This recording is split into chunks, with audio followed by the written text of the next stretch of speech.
This should be okay. Thank you po, Doc. RJ, I already know everything. Alam ko na ang tungkol sa pagkatao ni Zoe. And I'm really worried about her. Morgana, may alam ka ba tungkol sa pagsisinungaling ni Moira? Tungkol sa pagkatao ni Zoe? May sinabi ba siya sa'yo noon? No. In fact, nagulat din lang ako nung sinabihan niya ako. Besides, Moira and I aren't that close for her to tell her most sensitive secrets. Kung meron lang talagang biyahe papuntang impyerno, pupuntahan ko yung kapatid mo.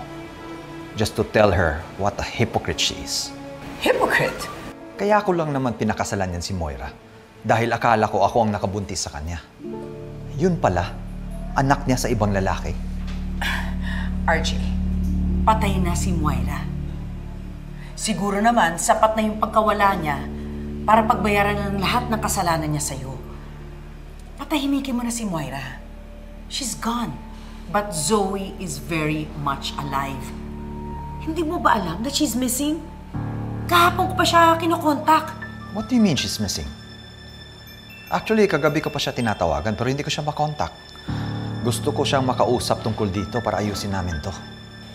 RJ, I can sense na sobrang affected si Zoe sa mga nangyayari ngayon. And I'm afraid baka kung anong gawin niya sa sarili niya. I'm really worried about her. Kung wala kang gagawin para hanapin siya, baka tuluyan na rin siyang mawala sa'yo. We need to find her.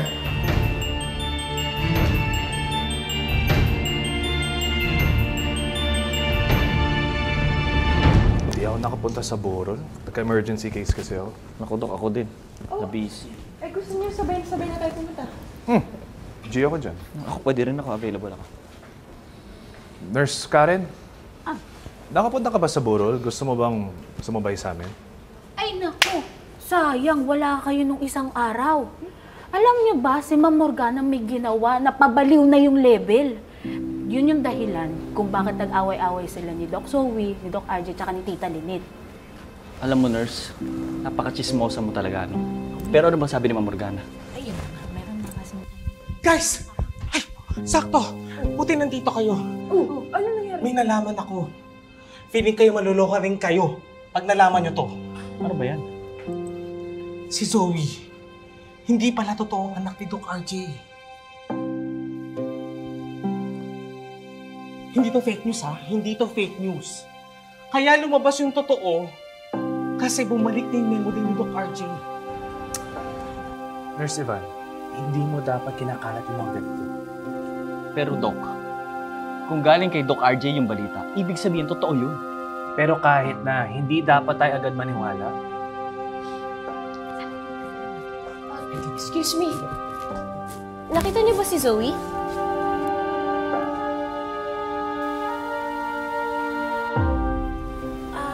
Dok, sorry ha. Tatapatin ka na namin. Meron kasi kaming narinig na balita. Hindi mo daw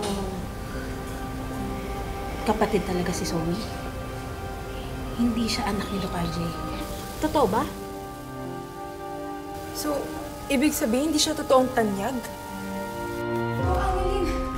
Doc Annalyn. Si Doc Zoe po, mukhang tatalon sa rooftop. Ano? Saan? Oo, saan? Saan? Di ba? Saan?